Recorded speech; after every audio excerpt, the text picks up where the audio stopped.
O palácio estava envolto numa penumbra que parecia viva. Só as tochas, com sua luz tremelicante, projetavam sombras dançantes sobre os muros de mármore. O ar cheirava a incenso, suor e medo. Os senadores, vestidos com suas togas mais solenes, permaneciam imóveis, com o olhar fixo no trono onde se encontrava aquele homem a quem Roma deveria chamar de imperador. Mas naquela noite, ele não parecia um homem. Calígula estava coberto de ouro, com uma túnica bordada em pedras preciosas, coroado com louros, e seus olhos, duas brasas frias, observavam o salão como se buscasse uma alma para sacrificar. O silêncio era tão denso que se podia ouvir o ranger do mármore sob as sandálias. Ninguém ousava respirar com força. No centro do recinto, um menino chorava. Havia sido trazido pelos guardas, arrastado diante do tribunal do César sem saber por quê. Seu choro ressoava entre as colunas como uma prece abafada. Calígula o olhou com curiosidade, como uma criança que examina um inseto antes de esmagá-lo. Depois, sorriu. Um sorriso que não pertencia à carne, mas à loucura. Bateu palmas uma vez, e esse som bastou para gelar o sangue de todos. Os soldados empurraram o pequeno para o chão. O menino caiu, tremendo. Os senadores se moveram incomodados, mas nenhum falou. Sabiam que uma palavra, um olhar equivocado, podia selar seu destino. O imperador se inclinou lentamente, com um gesto quase afetuoso, e tocou sua cabeça. Roma precisa aprender a não ter compaixão, murmurou com voz baixa, mas firme. Depois caiu na gargalhada. Aquela risada, alta, ferina, animal, preencheu o salão como uma ferida aberta. O eco de sua gargalhada parecia chocar-se contra as paredes, multiplicando-se até se tornar insuportável. Nesse instante, os homens que governavam o mundo compreenderam que seu poder não era mais do que uma ilusão. Frente a Calígula, nem a idade, nem o posto, nem a honra significavam nada. Ele podia decidir, com um simples gesto, quem viveria e quem desapareceria para sempre.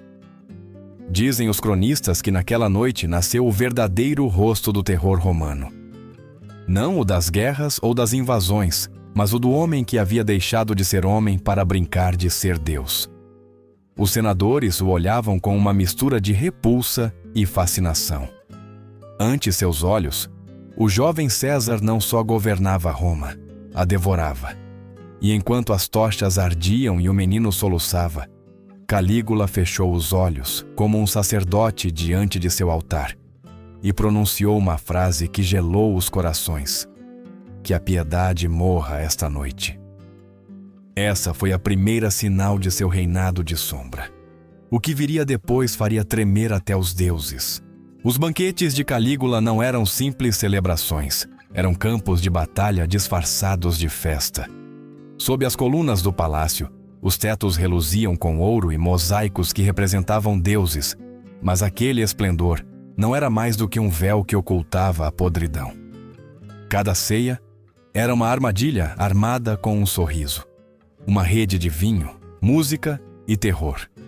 Quando o mensageiro imperial entregava um convite, nenhum senador ousava recusá-lo. Recusar era uma sentença de morte. Aceitar, uma prova de obediência. Aquela noite, como tantas outras, os nobres chegaram com suas túnicas perfumadas e suas esposas adornadas com joias que não brilhavam tanto quanto o medo em seus olhos. O salão estava iluminado por centenas de tochas que faziam as sombras dançarem sobre as paredes.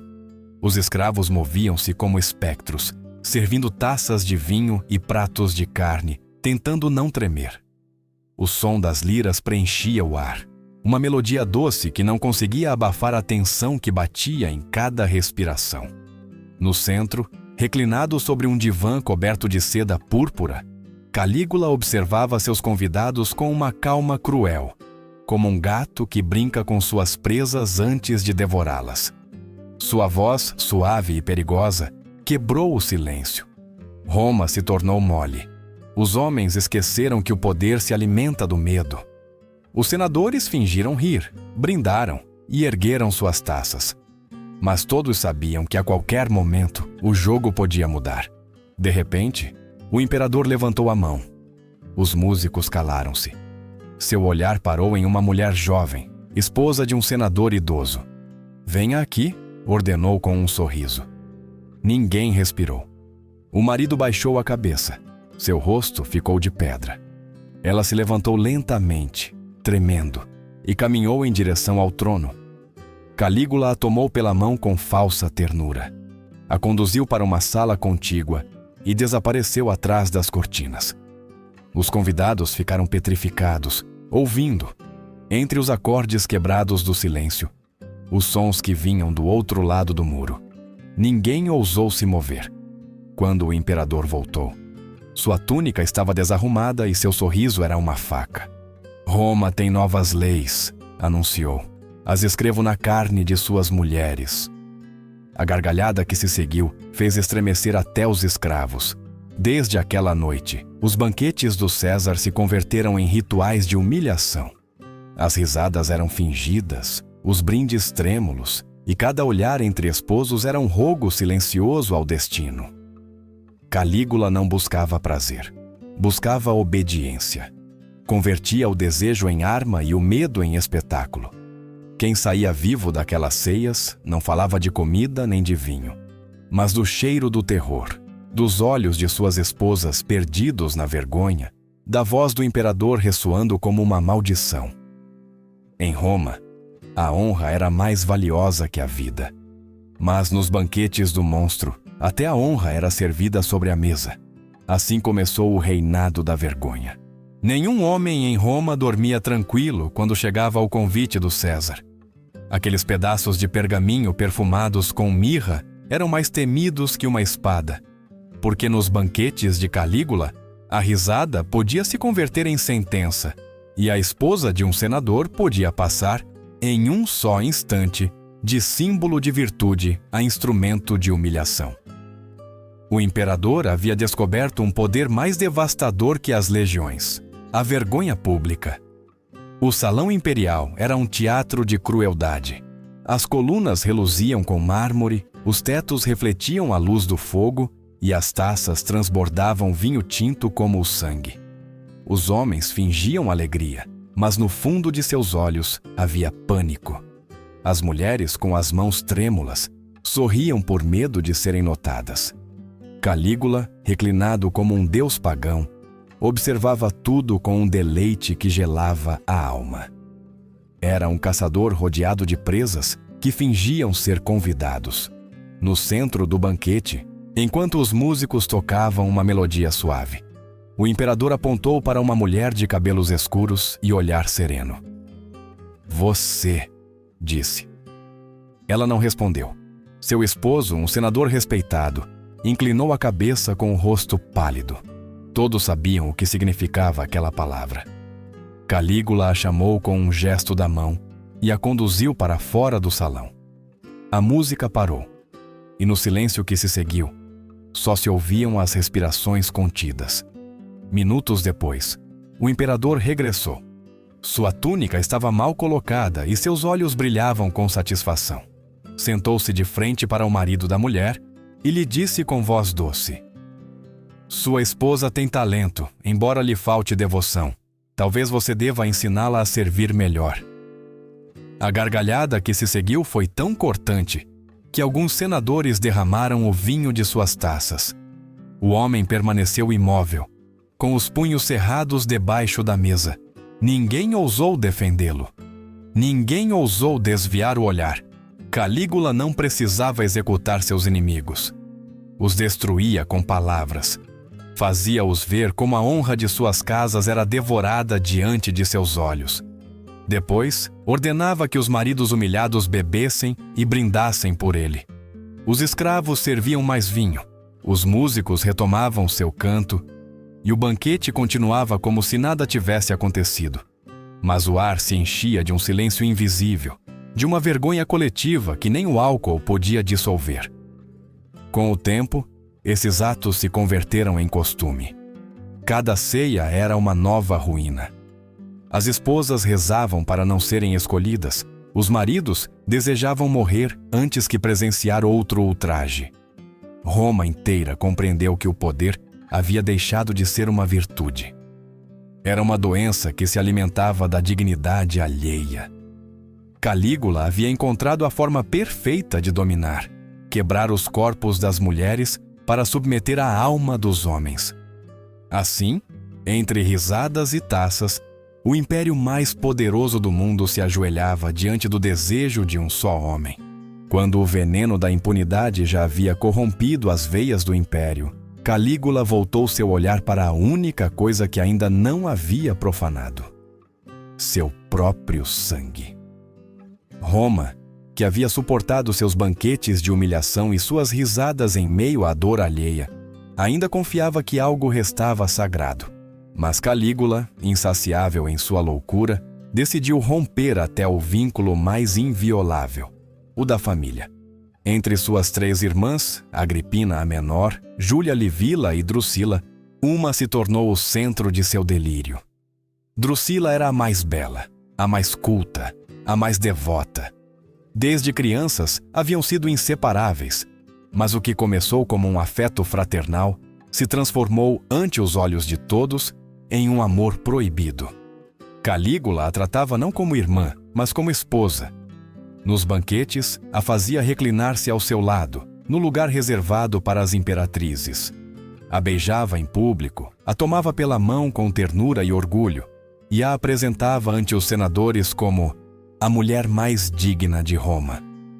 Aquela frase que parecia elogio era na realidade uma blasfêmia.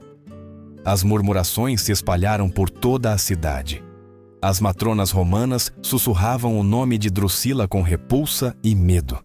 Os sacerdotes evitavam mencioná-la nas preces. Mas o imperador não ocultava nada.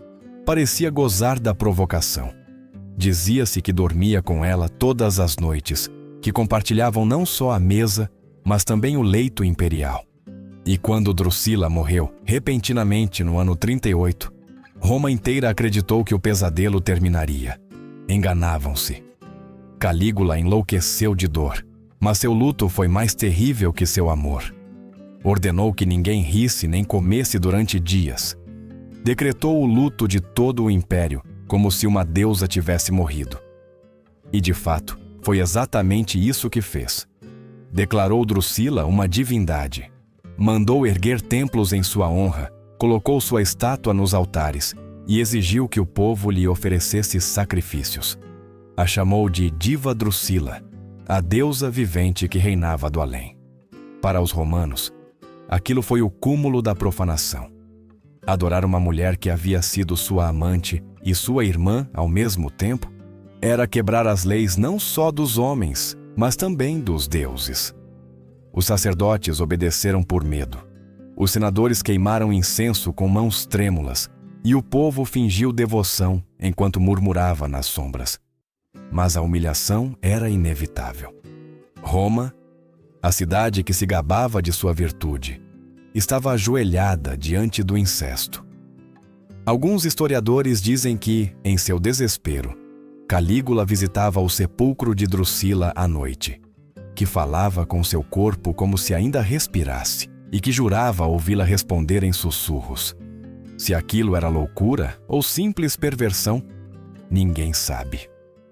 O certo é que, desde esse momento, o imperador deixou de ser um homem que governava Roma. Converteu-se em um deus que brincava com seu cadáver. Os homens que haviam construído Roma, aqueles cujas palavras moviam exércitos e cujas decisões decidiam o destino de províncias inteiras, começaram a viver com a cabeça baixa. Sob o reinado de Calígula, o Senado, símbolo da dignidade e da ordem romana, foi transformado em um circo onde a humilhação era a lei. O imperador não se conformava em dominar os corpos nem as vontades dos fracos. Queria ver os poderosos ajoelhados, quebrar-lhes a espinha do orgulho e fazê-los beijar a poeira que ele pisava. A mudança começou com pequenos gestos. Durante as cerimônias públicas, os senadores foram obrigados a prostrar-se diante dele, a beijar seus pés no meio da multidão. A princípio, Fizeram-no com vergonha contida, depois, com resignação. Calígula ria enquanto via os guardiães da honra romana se transformarem em escravos. Assim deve-se inclinar o poder diante dos deuses, dizia, olhando para o céu, como se referisse a si mesmo. Logo as humilhações se tornaram espetáculos. Nos desfiles triunfais, o imperador ordenava que os senadores corressem junto ao seu carro, suando, com as togas cheias de poeira. Alguns tropeçavam e caíam, e o povo, temeroso, mas também fascinado, ria com nervosismo. Vede, gritava Calígula, os filhos de Roma seguem o passo de seu amo. Naquele instante, a linha entre nobreza e servidão desaparecia. Roma, que havia conquistado meio mundo, estava ajoelhada diante de um só homem. Mas o imperador não se contentava em fazê-los beijar o chão. Queria destruir sua dignidade por dentro. Nos teatros, obrigava os senadores a atuar como comediantes, a declamar versos, a cantar e dançar diante dos cidadãos. Em Roma, atuar era uma vergonha reservada aos escravos e atores de baixa estirpe. No entanto, ali estavam os homens mais respeitados do império, com as mãos trêmulas e a voz quebrada, obrigados a entreter o monstro. Calígula se recostava em seu assento, aplaudia com ironia e ria até as lágrimas enquanto os senadores se retorciam em sua própria humilhação. Alguns foram obrigados a participar em combates falsos de gladiadores. Brandiam espadas sem saber usá-las, tropeçavam na arena enquanto o imperador os observava de seu trono, desfrutando do espetáculo. Se um se negava, o matavam. Se obedecia, vivia, mas marcado para sempre pela vergonha. O Senado, outrora um templo de sabedoria, converteu-se em um palco de palhaços trêmulos. A voz do César era lei, sua risada, sentença. O mais cruel não era o sangue, mas o silêncio. Cada humilhação pública se estendia como uma ferida que não fechava. Os senadores, que antes falavam de justiça, agora sussurravam preces na escuridão, rogando sobreviver outro dia. Sabiam que não restava poder nem virtude que os salvasse. Roma, a orgulhosa Roma, havia se convertido em um teatro onde os atores principais eram os homens que um dia se creram deuses, e o diretor daquela farsa era um deus feito monstro. Depois de humilhar os homens mais poderosos de Roma, Calígula compreendeu que a vergonha, por si só, já não o saciava. O prazer do domínio havia se tornado rotina, e o medo dos vivos não bastava. Ele precisava do tremor dos moribundos. Assim, a morte se tornou seu novo entretenimento. No Império, onde o sangue havia corrido por séculos em guerras e arenas, ninguém imaginou que um só homem conseguiria fazer do assassinato uma arte. Os cronistas contam que as execuções de Calígula não seguiam nenhuma ordem nem motivo. Bastava um gesto, um capricho, uma palavra dita com o tom errado para que um cidadão fosse marcado para morrer. Um dia mandava decapitar um escravo por olhar tempo demais para o vinho que servia. Outro condenava um senador porque havia bocejado durante uma audiência. Se eu posso fazer, é justo, costumava dizer, com aquele sorriso que gelava até o soldado mais experiente. A arbitrariedade era sua arma. Em Roma, ninguém sabia mais que gesto podia ser fatal. A vida se reduziu a uma roleta onde o César era o acaso. Os cidadãos caminhavam cabisbaixos, temerosos de levantar o olhar. Os nobres, antes altivos, sussurravam preces aos deuses que Calígula havia substituído por seu próprio nome. Nos fóruns, os rumores cresciam. O imperador se deleitava escolhendo suas vítimas com jogos. Às vezes, ordenava alinhar prisioneiros e, com um simples movimento de sua mão, cada 10º homem era executado. O acaso é mais justo que o Senado, dizia rindo enquanto o sangue corria sobre o mármore. Mas o pior não era a morte, mas a encenação. Calígula não permitia que as execuções fossem realizadas em segredo. As convertia em espetáculos públicos, intervalos entre os atos das peças teatrais ou dos jogos circenses. Os assistentes bebiam vinho enquanto os carrascos levantavam suas espadas. Os aplausos se misturavam com os gritos. Roma já não distinguia entre teatro e tormento. Por acaso não vos diverte? Perguntava o imperador de seu trono. E ninguém respondia. Em ocasiões, chamava as famílias dos condenados para que presenciassem a execução. Fazia com que os filhos observassem a morte de seus pais, e depois ordenava que essas crianças fossem passeadas pela cidade, para recordar a todos o preço do desagrado imperial. Outros dias, invertia a crueldade, matava os filhos ante os olhos das mães, só para ver como o espírito se quebrava. Não havia defesa possível, nem riqueza nem lealdade podiam salvar ninguém. Roma vivia em um pesadelo perpétuo. Ninguém sabia se voltaria para casa ao cair da tarde. O medo era tão denso que os templos se esvaziaram.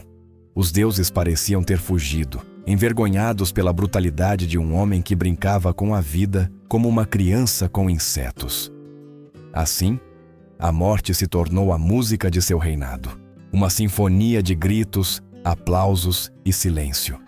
E enquanto o povo tremia, Calígula sorria, convencido de que o terror era a forma mais pura do poder. Quando o sangue deixou de impressioná-lo, Calígula buscou novas formas de degradar Roma. Se já havia destruído a honra dos homens e profanado a santidade de sua família, só restava um símbolo mais a corromper: o Palácio Imperial, coração sagrado do poder. O que deveria ser um templo de autoridade transformou-se em um prostíbulo. Ali, onde os imperadores anteriores haviam governado o mundo, Calígula levantou um altar ao vício. Ordenou que os salões do Palatino fossem redecorados com cortinas de púrpura, lâmpadas de ouro e colchões cobertos com seda. Os corredores se encheram de perfumes, risadas forçadas e passos furtivos.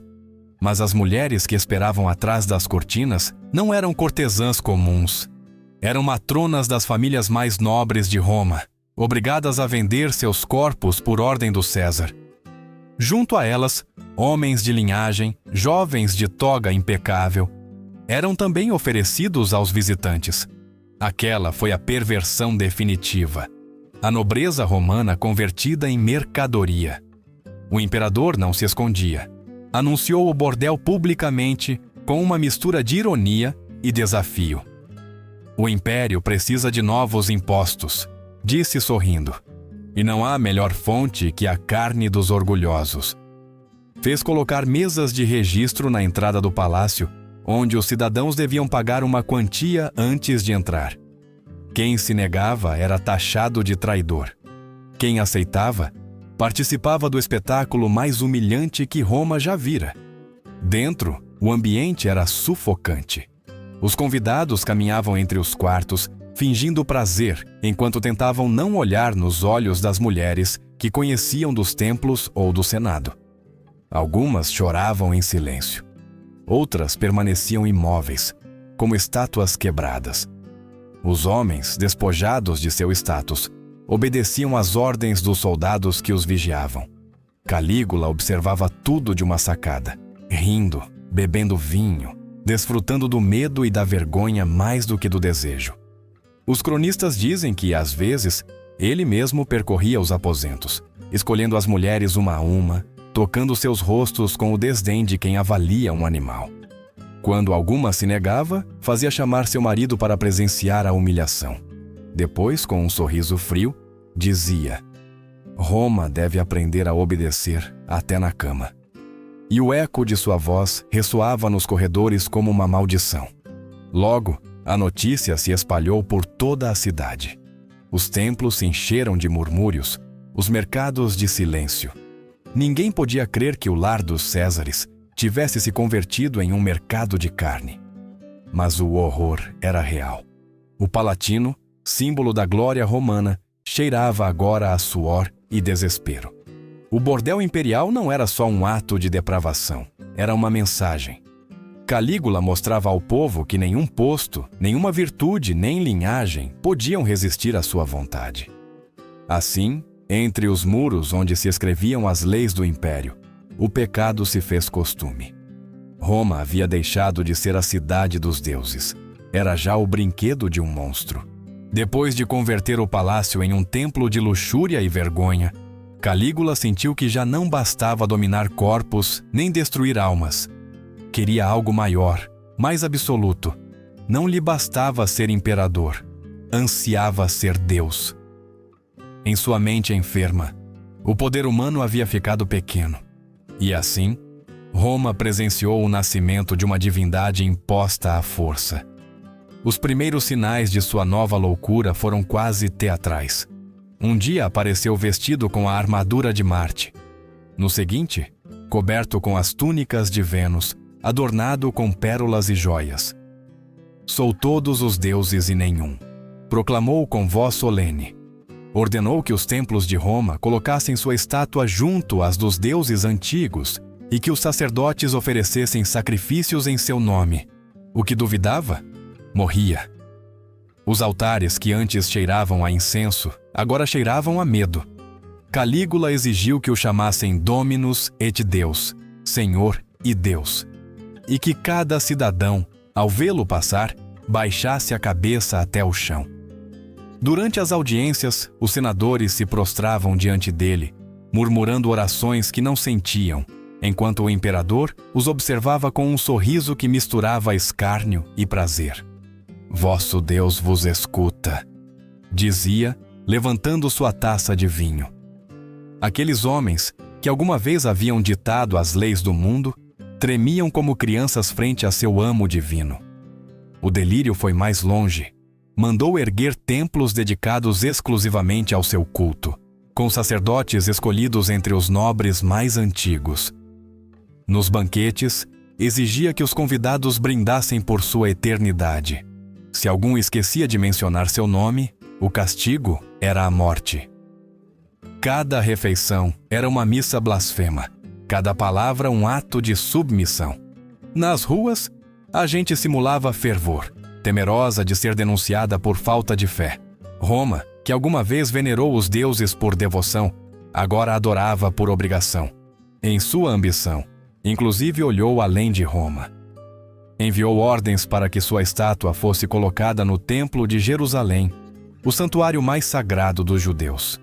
Aquele mandamento, tão absurdo quanto ímpio, quase provocou uma rebelião. Mas Calígula se deleitava com o escândalo. Queria que o mundo inteiro soubesse que nenhum deus, nem estrangeiro nem romano, estava acima dele. Nos dias de festa, disfarçava-se de Apolo e se apresentava ante o povo tocando a lira.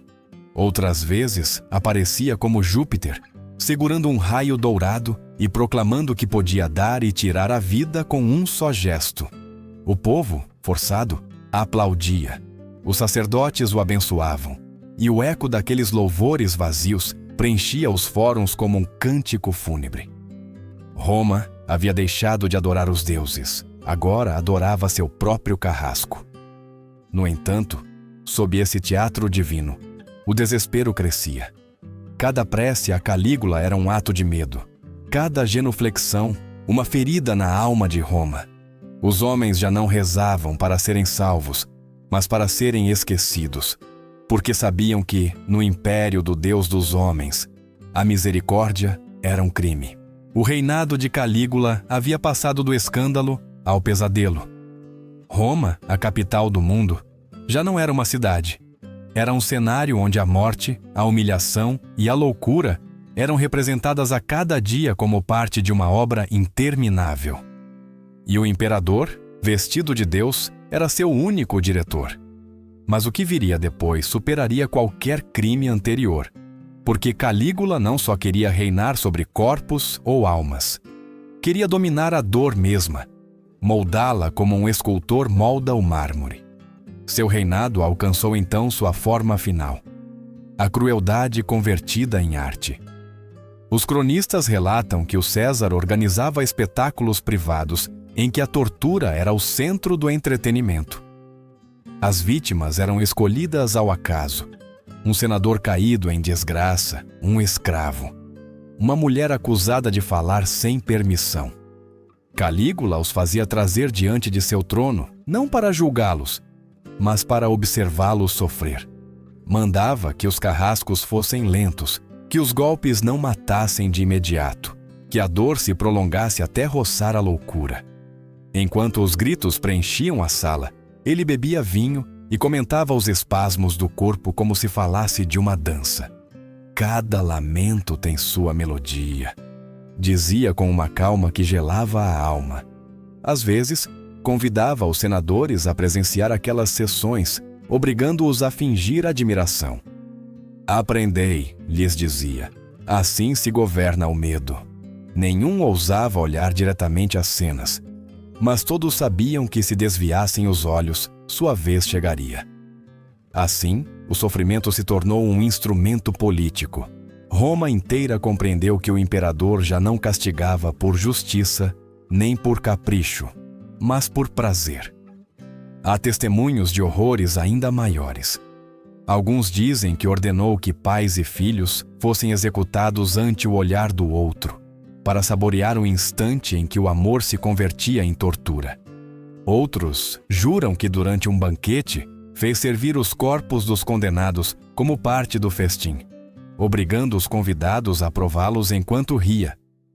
Talvez essas histórias sejam exageros, mas sua existência basta para revelar até que ponto Roma ficou marcada pelo medo.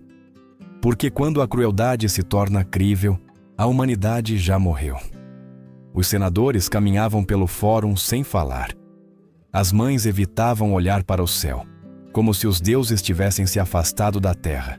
As noites de Roma eram um coro de sussurros, e cada passo nas ruas podia ser o último. Calígula não precisava de exércitos para dominar. Bastava que todos acreditassem que podiam morrer ao amanhecer. A morte já não era castigo, mas uma presença cotidiana, um perfume que impregnava o ar. E, no entanto, o imperador não via loucura em seus atos. Via-os como uma forma de perfeição. Em sua mente, estava criando uma nova Roma, uma cidade purificada pelo terror, uma nação unida não pela honra, mas pelo medo. Só quando a alma treme, dizia, o poder se torna eterno. Assim falava o artista da dor, o escultor do horror, o Deus que havia deixado de crer nos homens. Roma, impotente, observava como seu imperador convertia a crueldade em uma religião. E o mais terrível de tudo era que o silêncio do povo era seu maior aplauso. As noites no palácio haviam se tornado mais silenciosas. Os corredores, onde antes ressoavam risadas e gritos, agora pareciam respirar com medo. Inclusive, os guardas evitavam falar. Roma inteira prendia a respiração, esperando que a loucura que a governava se devorasse a si mesma. E, enfim, o dia chegou. O Deus que havia feito a cidade mais poderosa do mundo se ajoelhar estava prestes a descobrir que nem o terror pode proteger um homem do fio de uma faca. Em 24 de janeiro do ano 41, Calígula saiu de um espetáculo privado, no qual havia obrigado senadores e soldados a aplaudir sua atuação como se fosse um deus em cena. Vestia uma túnica púrpura salpicada de ouro e um sorriso satisfeito. Caminhava pelos corredores do palácio escoltado por seus guardas, sem suspeitar que entre eles se encontravam os homens que poriam fim a seu reinado. Eram os mesmos que haviam visto inocentes morrer.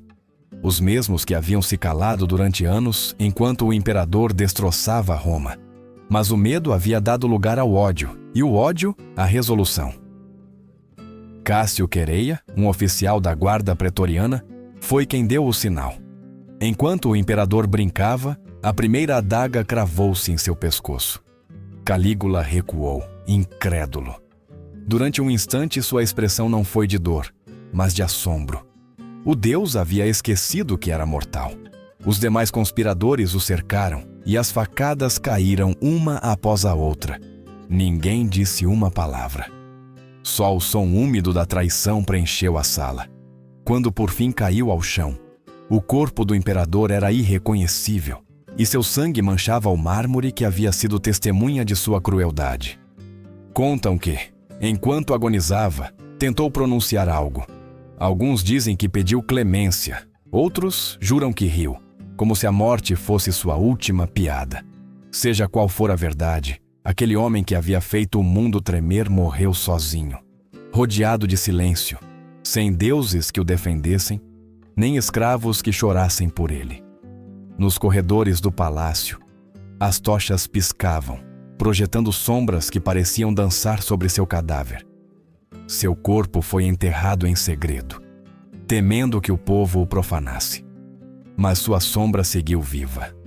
Roma, libertada de seu tirano, despertou de seu pesadelo apenas para descobrir que o medo não desaparece com a morte do monstro.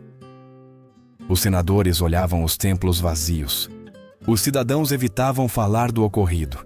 E as mães abraçavam seus filhos com uma mistura de alívio e vergonha. O nome de Calígula não era pronunciado em voz alta, como se ao fazê-lo pudesse voltar. No entanto, sua história não morreu. Passou de boca em boca, de geração em geração, como advertência. Porque o verdadeiro horror de Calígula não foi sua loucura, mas seu método. Não matava por impulso, mas por prazer.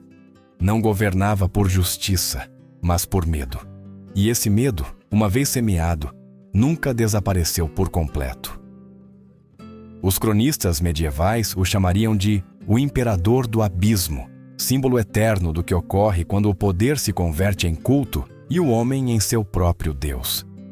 Roma sobreviveu, mas sua alma ficou marcada. Porque os homens podem assassinar um tirano, mas não podem matar sua lembrança. E assim, sob a lua que iluminou seu crime e sua queda, o eco de seu nome continuou ressoando pelos séculos. Calígula, o Deus que quis ser eterno e só conseguiu ser o mais humano dos monstros.